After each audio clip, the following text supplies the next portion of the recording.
El día de hoy tenemos en la charla de mapeo celular la compañía del doctor Aliot.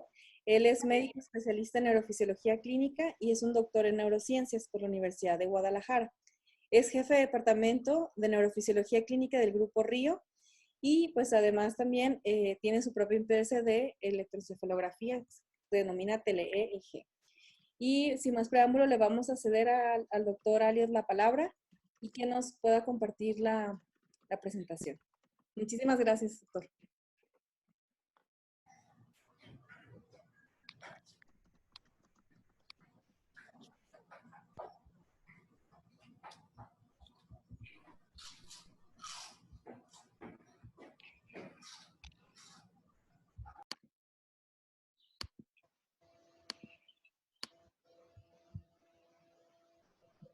Ok, Frida, ¿sí se ve mi pantalla?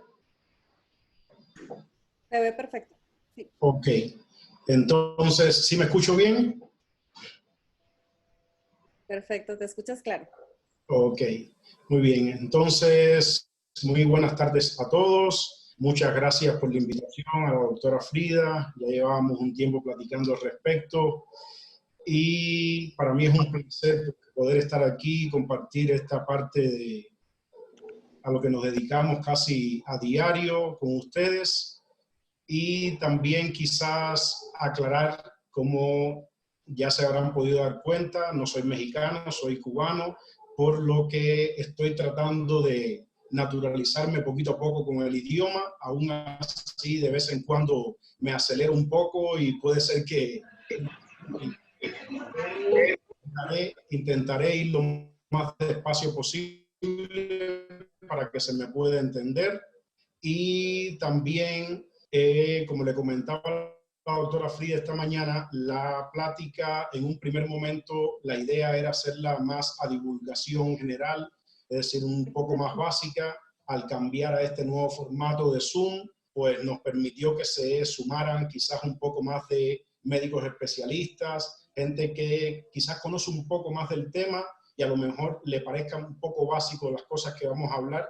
Intentaré hacer un término medio entre lo básico y un poquito más.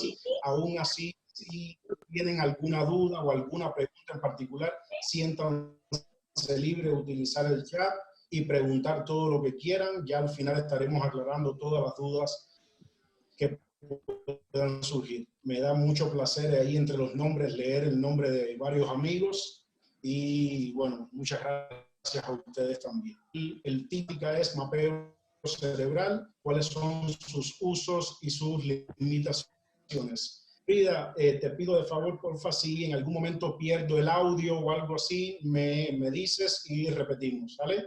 Ok, entonces, bueno, vamos a comenzar, por supuesto, definiendo, a ver, ¿por qué esto no avanza? Ok, vamos a comenzar primero definiendo qué cosa es un mapeo. Bueno, el concepto de la palabra mapeo va mucho más allá de la medicina o de las neurociencias y consiste simplemente en la realización de un mapa o conjunto de elementos de un mismo tipo o categoría que tienen una distribución espacial determinada. Aquí, como estamos viendo a la izquierda, por ejemplo, tenemos un mapa de las temperaturas en la República Mexicana y aquí a la derecha, muy ad hoc con lo que está sucediendo ahorita, tenemos el mapa de la prevalencia de los casos acumulados de COVID-19. Entonces simplemente se dan cuenta que es utilizar una información, establecerle un grupo de rangos, codificarla generalmente con un código de colores, valga la redundancia, y eso distribuirlo espacialmente sobre una superficie. Y de esa forma queda conformado un mapa. Estamos mapeando en un lado la temperatura o en otro lado los casos acumulados de infección por coronavirus. Entonces, ya entra un poco más en concepto en el caso del mapeo cerebral. Bueno, es una técnica utilizada en las neurociencias que consiste en la realización de un mapa cerebral con diferentes propiedades biológicas del cerebro. Aquí, por ejemplo, a la izquierda, lo que estamos realizando es un mapa con las fibras, es decir, con los cables que conectan las distintas partes del cerebro. Y entonces, de esa forma, podemos utilizar un código en función de la dirección que tienen esas fibras y ahí realizamos un mapa tractográfico, o lo que se conoce en la clínica como tractografía. Aquí en el centro tenemos, por ejemplo, un mapa. Aquí lo que estamos utilizando es la información de la activación cerebral durante la realización de una tarea específica por parte de una persona. La ponemos a realizar una tarea, hay áreas del cerebro que se van a activar en función de la naturaleza de esa tarea y esa es la información que estamos mapeando. Por lo tanto, aquí nos estamos refiriendo a un mapa funcional. Sin embargo, aquí a la derecha, que es el que nos atañe en esta plática de hoy, es un mapa eléctrico. Aquí simplemente estamos extrayendo la información eléctrica de nuestro cerebro, estando sobre la superficie de la corteza cerebral. Ahora, en este caso, por lo tanto, nos quedamos con el concepto de la realización de un mapa con las propiedades de la actividad eléctrica del cerebro. Es decir, el cerebro, para los que quizás no están muy familiarizados con esto, trabaja con electricidad de la misma forma que trabaja nuestra tele o nuestro refri. Con la única diferencia es que la corriente es mucho menor, pero trabaja con electricidad también.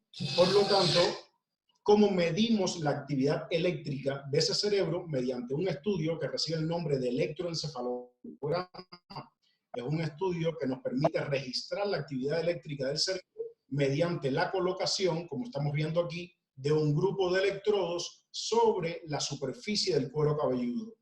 Por lo tanto, cuando realizamos este estudio, lo que obtenemos es un montón de rayitas en la pantalla de la computadora como esta que estamos viendo aquí, donde aquí a la derecha podemos observar todos esos chuponcitos que ponemos en la cabeza, los electrodos, y cómo se representa la actividad eléctrica en cada localización donde están los electrodos. Ahora, esa actividad de muchas propiedades, las más estudiadas, las más conocidas, son estas que estamos viendo aquí. Amplitud, que es la distancia que hay desde la base hasta el pico de la onda. La frecuencia, que es cuántos ciclos hace la onda, hace la actividad por unidad de tiempo. Fase, forma de onda, entre muchas otras propiedades. Entonces, lo que hacemos es agarrar esa señal electroencefalográfica, le establecemos un grupo de ventanas o segmentos, lo metemos a un software que se encarga de realizar un grupo de procedimientos matemáticos complejos para extraer esas propiedades de la actividad eléctrica. Y una vez extraídas esas propiedades, entonces las representa gráficamente en forma de mapas de colores sobre la superficie del cuero cabelludo, sobre la superficie corporal, perdón. Aquí, por ejemplo, aquí lo que estamos observando es un análisis espectral donde estamos sacando las diferentes frecuencias que componen la actividad electroencefalográfica y estamos mapeando la energía o la cantidad de amplitud que hay por cada una de esas frecuencias. Y eso se representa en forma de un mapa de colores. Ahora, vamos a entrar ya un poco, quizás más en detalle acerca de cuáles son las ventajas que tiene un mapeo cerebral, así como las limitaciones que tiene fundamentalmente la práctica clínica. Porque los médicos que están aquí participando en esta plática estamos de acuerdo de que es un estudio que se ha popularizado bastante a lo largo de toda la República Mexicana y a veces también se hace un sobreuso del estudio sin entender a cabalidad cuáles son las limitaciones o realmente cuáles son la importancia o las ventajas que tiene. Entonces, vamos a comenzar aquí con algunas de las ventajas que yo decidí seleccionar, que son las más útiles desde el punto de vista clínico. Por ejemplo, la primera ventaja es que nos permite evidenciar cambios sutiles que pueden pasar desapercibidos a la inspección visual del registro electroencefalográfico. Aquí les voy a poner un pequeño ejemplo muy rápido, sin ánimos de entrar muy en detalles. Si tienen alguna otra duda, ya más al final la podemos discutir con todo gusto. Esto es un registro donde aquí estamos viendo unas descargas epileptiformes. Son un grupo de grafoelementos que observamos fundamentalmente en pacientes epilépticos. Aquí quizás los que domina un poquito más el tema estarán de acuerdo conmigo en que son unas descargas que se pueden clasificar como generalizadas porque son bilateral, pero tienen un franco predominio anterior, se ven muy prevalentemente en las regiones anteriores del registro. Sin embargo, uno podría pensar cuando describe esto que la actividad epileptiforme está focalizada en regiones anteriores y por lo tanto nos podría dar quizás una pista a la hora de correlacionar esto con un estudio de imagen. Sin embargo, aquí, si se pueden dar cuenta, yo marqué una ventanita para hacerle un tipo de análisis cuantitativo o de mapeo cerebral para ver un tipo de estudio que se llama análisis de propagación.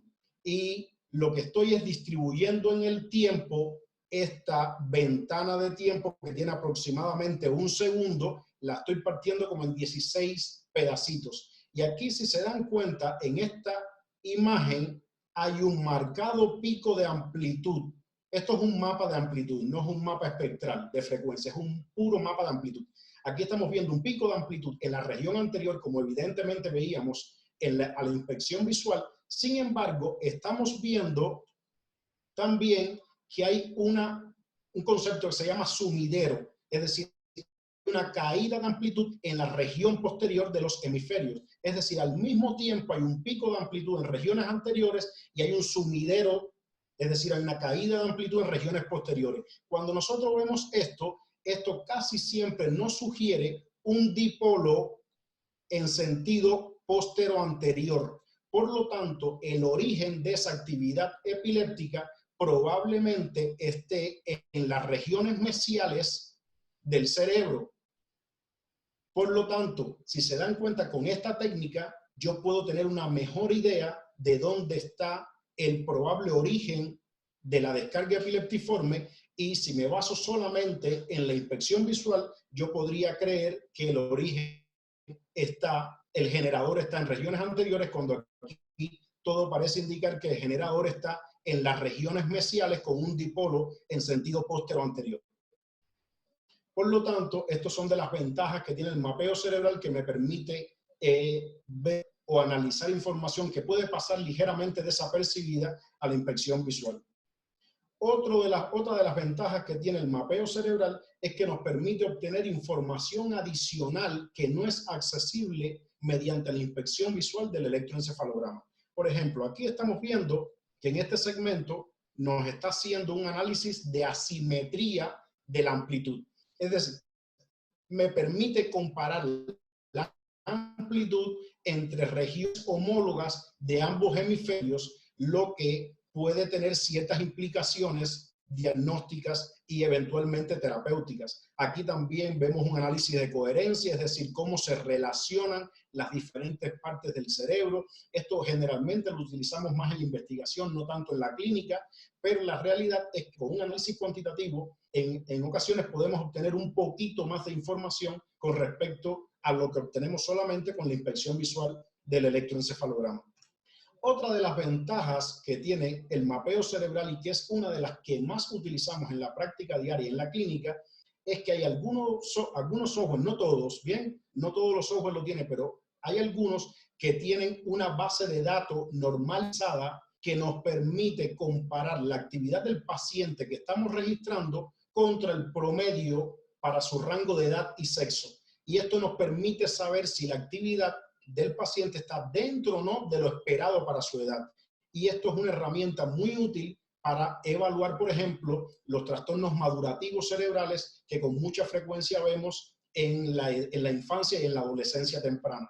Por lo tanto, esto es una de las herramientas que más utilizamos en la práctica clínica diaria. Sin embargo, como veremos más adelante, también se sobreusa mucho sin tener en cuenta algunas de las limitaciones que tiene la herramienta. Esta es otra de las ventajas que yo creo que de todas en la práctica clínica diaria es la más importante, es la que se está ganando un poco de terreno en la actualidad, y la utilizamos fundamentalmente en los registros prolongados. En los registros prolongados los utilizamos tanto en el monitoreo con electroencefalograma continuo, en las terapias intensivas, en los pacientes críticos y en las unidades de monitoreo de epilepsia, donde tenemos registros prolongados. el mapeo cerebral o análisis cuantitativo nos permite compactar la información de registros largos para tener una mejor idea de lo que está pasando. Se pueden imaginar lo complejo y lo demandante de tiempo que resultaría ir revisando ventana por ventana de un registro visualmente, por ejemplo, un registro de 24 horas. Por lo tanto, este tipo de análisis cuantitativo me permite compactar la información, me la representa en forma de unos gráficos conocidos como gráficos de tendencia, y si yo veo algún patrón que me llame la atención, entonces marco y voy al registro crudo, es decir, y voy a hacer una inspección visual del electroencefalograma para correlacionar y ver realmente qué está pasando en ese segmento. Pero solamente voy a ver aquellos registros, aquellos segmentos que me llamen la atención o que yo crea que algo está sucediendo en función de los gráficos de tendencia. Aquí hay un elemento que yo quiero recalcar, porque cuando veíamos el concepto de mapeo cerebral, siempre nos hacemos la idea de que a fuerzas necesitamos ver la superficie del cerebro, necesitamos ver las cabecitas de colores. Y aquí estamos viendo, por ejemplo, unos gráficos de análisis cuantitativo donde no tenemos cabezas de colores. Es decir, los gráficos son diferentes. Por lo tanto, el término realmente correcto para definirnos a esto sería electroencefalograma cuantitativo o análisis cuantitativo del electroencefalograma, porque es un poco más que el simple mapeo cerebral. ¿Está claro? Entonces, aquí estamos viendo la compactación, por ejemplo. Aquí pueden observar que esto es un segmento de 2 horas, y si yo aquí, por ejemplo, me llamara la atención de que en este segmentito algo pasó, que cayó, por ejemplo, la energía en cierta banda de frecuencias, pues yo marco aquí y eso me permite ir al registro crudo, las rayitas, y ver realmente qué está pasando en ese segmento. Eso es una de las principales ventajas que tiene actualmente el análisis cuantitativo del electroencefalograma para los registros prolongados. Y por último, yo creo que también una de las razones por la cual yo en particular en mi práctica diaria le realizo mapeo cerebral o análisis cuantitativo a casi todos los registros que obtengo de los pacientes es porque nos permite hacer investigación científica.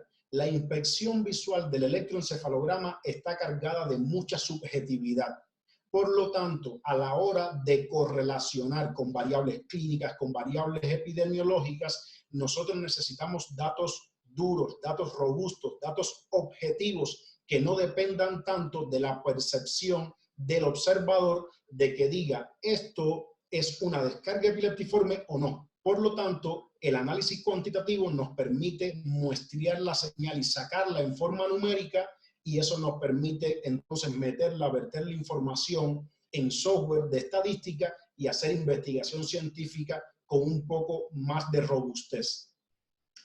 Bueno, ahora vamos a hablar un poco de las limitaciones, porque estas son las cosas que yo creo que a veces como que cuesta un poco de trabajo entenderla para los que nos dedicamos un poco a esto, y es lo que nos lleva a hacer un sobreuso de el análisis cuantitativo del electroencefalograma. En primer lugar, es una técnica que depende a fuerzas de la calidad del registro. Aquí estamos viendo un registro o un segmento de registro de muy mala calidad, contaminado con actividad eléctrica, muchos artefactos de movimiento, posiblemente de sudoración. Por lo tanto, si agarramos este segmento de actividad y la vertemos dentro del software de análisis cuantitativo, pues nos va a dar una información que va a ser muy poco útil desde el punto de vista clínico. Aquí hay un axioma dentro del análisis cuantitativo del mapeo cerebral que dice: basura entra, basura sale. El software sabe hacer lo que él sabe, cálculos matemáticos. Por lo tanto, él le va a hacer cálculos matemáticos a la información que le den. Si la información que le entró tiene mala calidad, él le va a hacer sus cálculos matemáticos y te va a dar una información.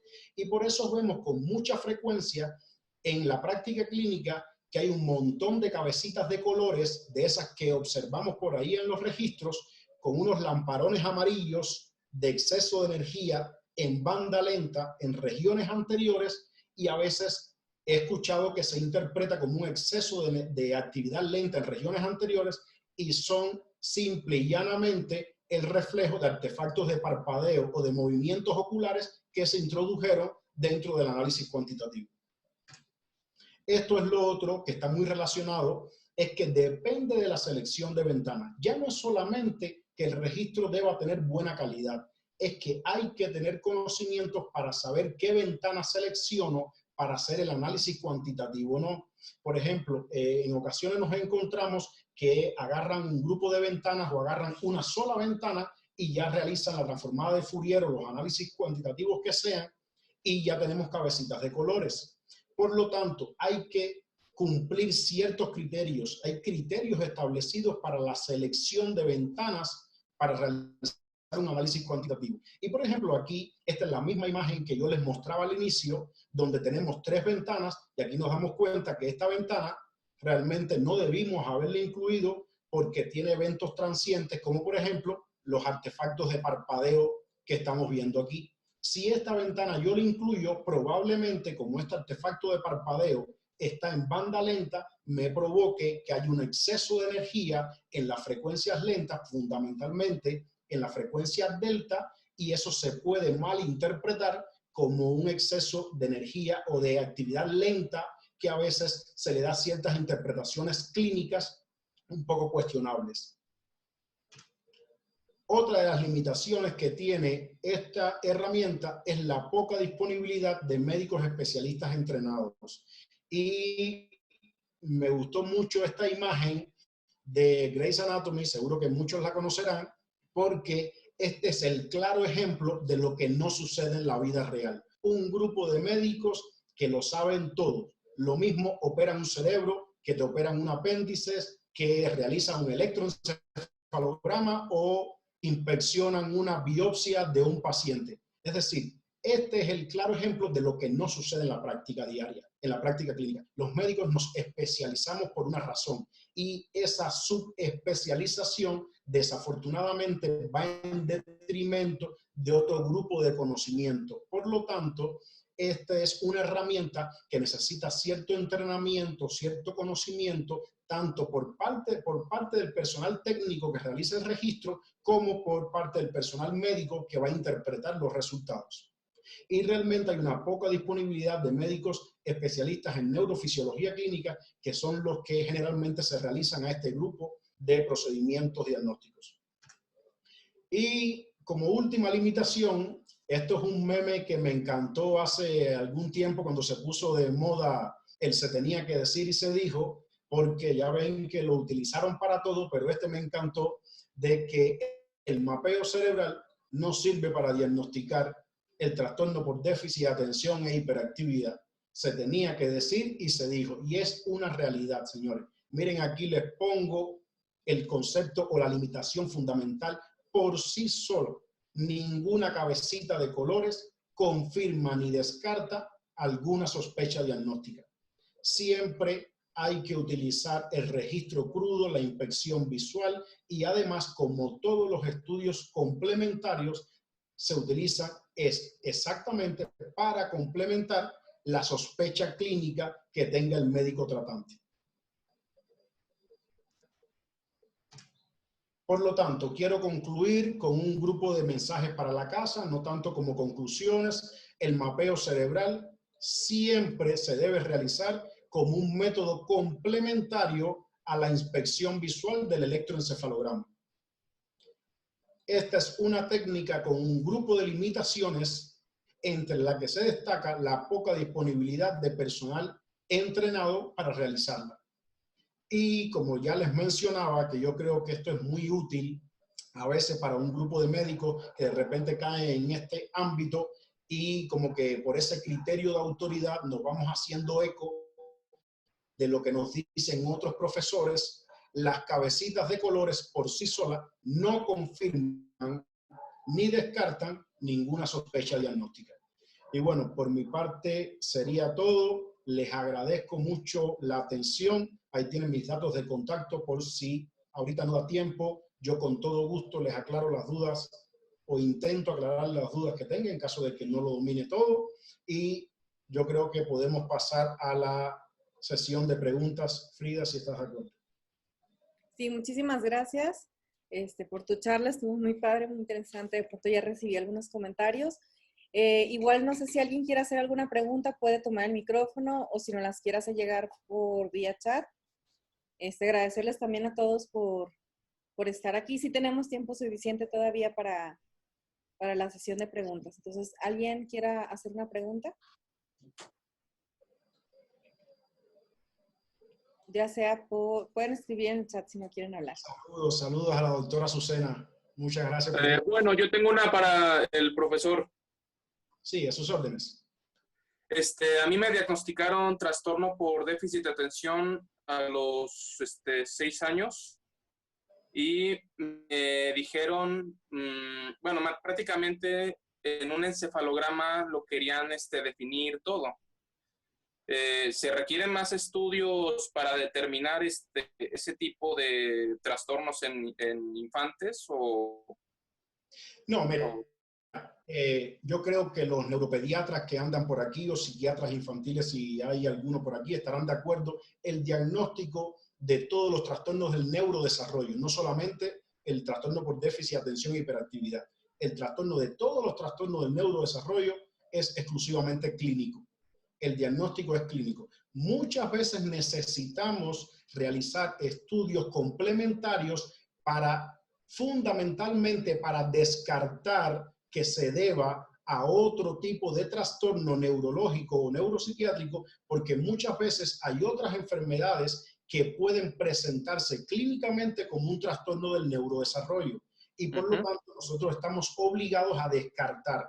Pero de hecho, el diagnóstico al final de los trastornos del neurodesarrollo, casi siempre en la práctica clínica terminamos haciéndolo por exclusión, donde tenemos una sintomatología sugerente de algún tipo de trastorno del neurodesarrollo. Fíjate, cuando te hablo de trastorno del neurodesarrollo, estoy englobándolos a todos, no solamente al trastorno por déficit de atención e hiperactividad que usted me plantea, ¿sale? Pero está dentro del mismo grupo.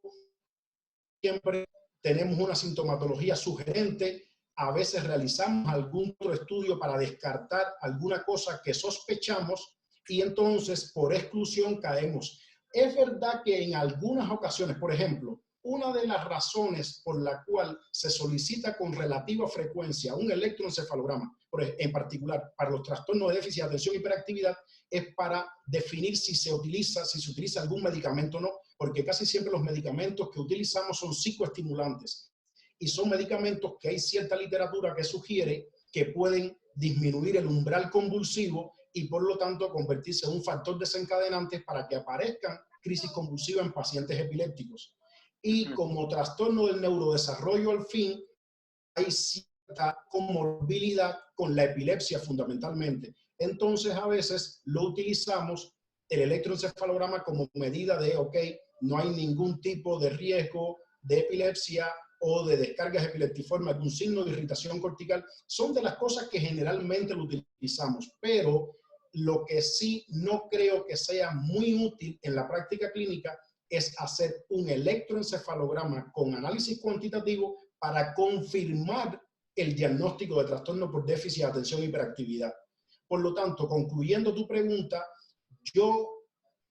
el estudio se realiza con mucha frecuencia. Yo en mis pacientes sí lo solicito, pero el objetivo del estudio no es confirmar el trastorno. Generalmente es descartar alguna otra cosa o evaluar a veces madurez cerebral que nos permite tomar cierta conducta a la hora de la intervención neuropsicológica, con la estimulación temprana o cosas así que utilizamos en la práctica clínica. ¿Puede llegar a afectar a los adultos?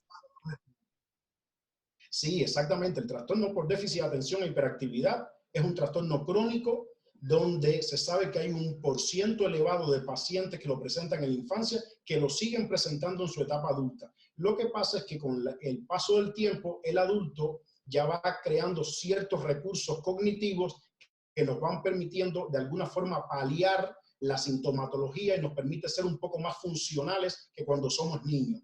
Pero hay un % elevado de pacientes que siguen teniendo sintomatología en la etapa adulta. Es un trastorno crónico. Ok.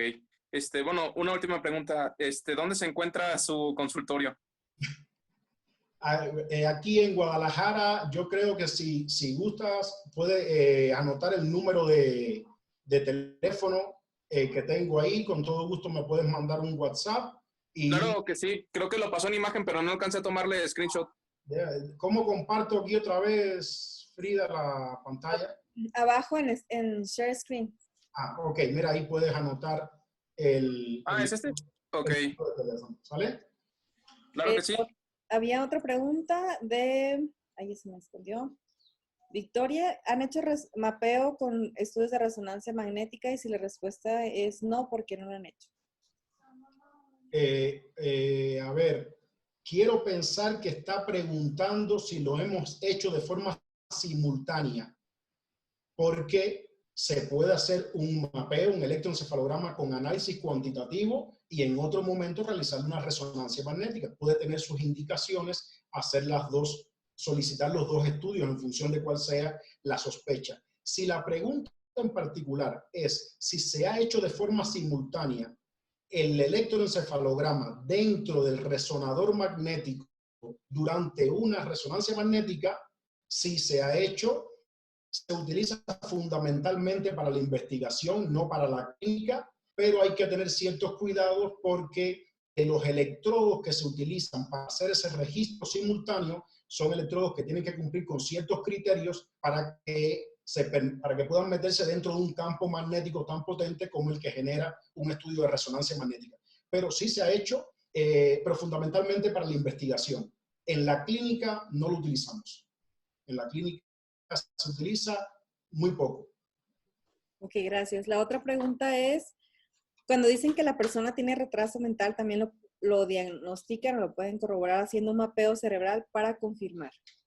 Híjole, la discapacidad intelectual se puede deber a muchos factores, se puede deber a muchas enfermedades. Algunas sí se pueden diagnosticar mediante un electroencefalograma, sea o no con análisis cuantitativo, hay otras que no. Por ejemplo, se puede ver una discapacidad intelectual sin retraso mental en el curso de una epilepsia. Por ejemplo, hay epilepsias muy severas que son encefalopatías epilépticas que te pueden provocar un retraso mental. Ese tipo de epilepsias sí se pueden diagnosticar mediante un electroencefalograma.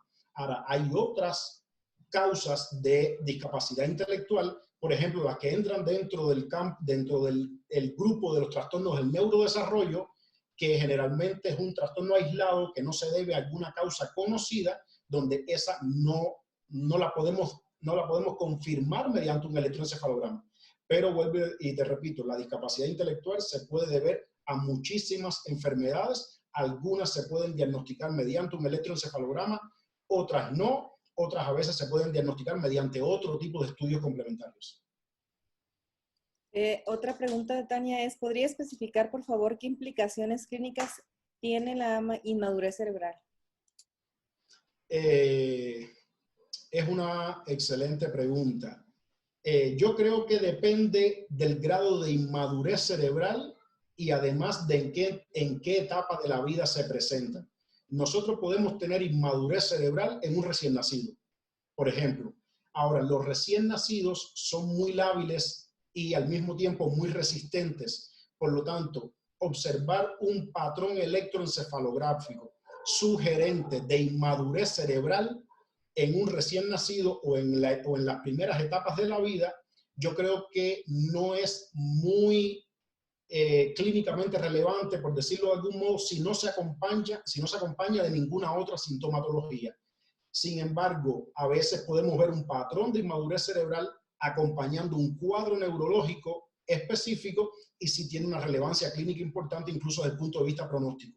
Ahora, en la práctica clínica, por ejemplo, nos encontramos en niños de edad escolar. Esto es casi el pan nuestro de cada día con los niños en primaria, que a veces tienen bajo rendimiento académico. Y cuando tienen bajo rendimiento académico, a veces de la escuela los mandan con un neurólogo para que lo evalúe, para que le mande a hacer algunos estudios para ver qué le sucede. Y en ocasiones le realizamos un electroencefalograma y encontramos patrones sugerentes de inmadurez cerebral. ¿Qué implicación clínica tiene en ese momento si encontramos puramente un patrón de inmadurez cerebral en el electroencefalograma? Yo creo que muy poca.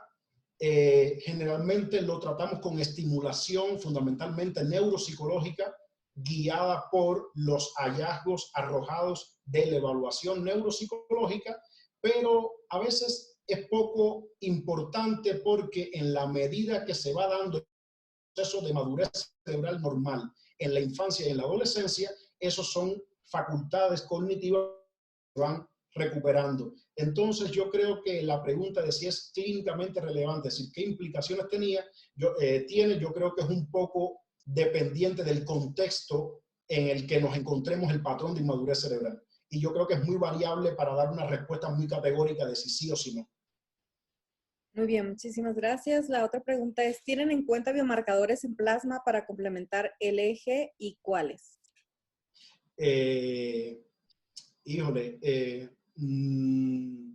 Yo realmente no tengo mucha experiencia en eso en particular. No sé a qué marcadores en plasma en particular se estén refiriendo, pero es algo que en la clínica utilizamos con muy poca frecuencia. Para la investigación, sí hay muchos estudios que han utilizado estudios de laboratorio, no algún marcador en plasma en particular, cualquier tipo de variable de laboratorio clínico para correlacionar con alguna de las variables del electroencefalograma, y ahí es donde yo digo que es muy útil el electroencefalograma cuantitativo, porque tenemos medidas cuantitativas, medidas numéricas para correlacionar, para hacer una estadística paramétrica robusta y no depender tanto de si el electro está bien o mal basado en lo que yo digo. Pero en particular en la clínica, de si hacemos alguna correlación entre los hallazgos del mapeo cerebral y algún marcador específico en el plasma, no creo que sea algo que utilicemos con mucha frecuencia en la clínica. Aún así, si me dijera en particular algún marcador que estuviera interesado, con todo gusto le digo si se ha utilizado o no. Muy bien, muchas gracias. Una pregunta más dice, Jorge Ortega menciona que biomarcador de daño cerebral como GFAP. Ya. En la clínica, muy poco. Para correlacionar con las variables del electroencefalograma cuantitativo, en la clínica, muy poco. Difícilmente en la clínica nosotros realicemos un electroencefalograma, hagamos un análisis cuantitativo y digamos, vamos a hacer alguna determinación de marcador de daño cerebral y correlacionar, por ejemplo, con la energía en banda teta para llegar a alguna conclusión útil desde el punto de vista diagnóstico terapéutico. Se utiliza mucho para la investigación, sí, pero en la clínica muy poco. En la clínica muy poco. Por ejemplo, mira, disculpa que interrumpa aquí. Una de las cosas que estamos haciendo actualmente y que es de las cosas más recientes, por ejemplo, en el caso del electroencefalograma continuo en la terapia intensiva, hay distintas formas de monitorizar la actividad cerebral. Hay métodos que son invasivos, como la detección de presión de oxígeno a nivel a nivel tisular en el cerebro. A veces hacen determinación de marcadores de daño celular, de algunos metabolitos como ácido láctico, ácido pirúvico. Y lo que estamos haciendo actualmente es correlacionar esos biomarcadores con los hallazgos o con los patrones detectados mediante el electroencefalograma continuo, porque como lo estamos haciendo de forma continua, nos da la posibilidad de correlacionar en tiempo real los patrones electroencefalográficos con los movimientos de los biomarcadores. Entonces son de las cosas que se están investigando actualmente con el surgimiento del EEG continuo en terapia intensiva, pero utilizar esa información para tomar alguna conducta en el paciente, actualmente todavía no lo hacemos. Retomando una de las preguntas que ponen en el chat de biomarcadores, menciona la doctora Mónica Ureña que en algunos tipos de epilepsia se miden anticuerpos como anti-NMDA receptor 1. Sí, ¿no? Es una pregunta. Sí, por ejemplo, hay cuadros epilépticos que son de naturaleza autoinmune, donde se puede correlacionar la naturaleza del cuadro con ciertos biomarcadores, ciertos títulos de anticuerpos que están muy relacionados con ese tipo de epilepsia. Sí lo hacemos en la clínica para determinar la naturaleza del diagnóstico, la naturaleza del cuadro que puede estar afectando al paciente, así puede ser. Fundamentalmente las encefalitis autoinmunes más se realiza. Muy bien. Muchas gracias. Otra pregunta es, ¿cuál es la opinión sobre neurofeedback y qué tipo de problemas o dificultades se pueden trabajar en neurofeedback?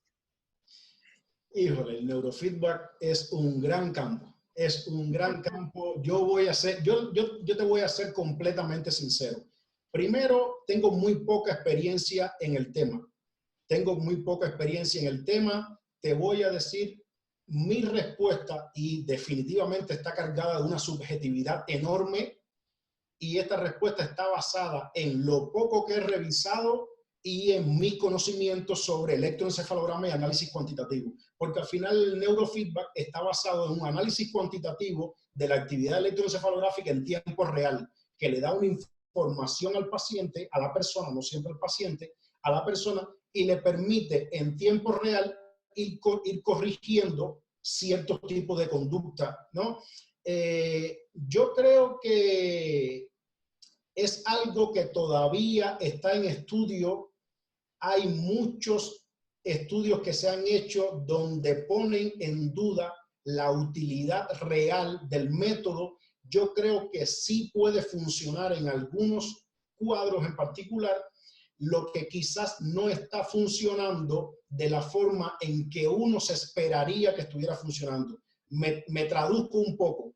A lo mejor no está funcionando realmente basado en el principio de neurofeedback, sino quizás más como una especie de mecanismo placebo donde el sujeto está sugestionado de que está aprendiendo algo en tiempo real, pero vuelvo y te repito, yo en eso me considero un ignorante, he revisado muy poco del tema, pero vale la pena investigarlo, vale la pena probarlo, y yo creo que el reto fundamental del neurofeedback está en que para aterrizar estudios en la clínica hay que hacer estudios serios, y los estudios serios casi siempre son estudios aleatorizados, con controles, y se hace muy difícil establecer un control para realizar un estudio serio, robusto, aleatorizado, doble ciego y todo, con el neurofeedback. Pero vuelvo y te repito, se me hace difícil dar un criterio categórico porque conozco muy poco del tema.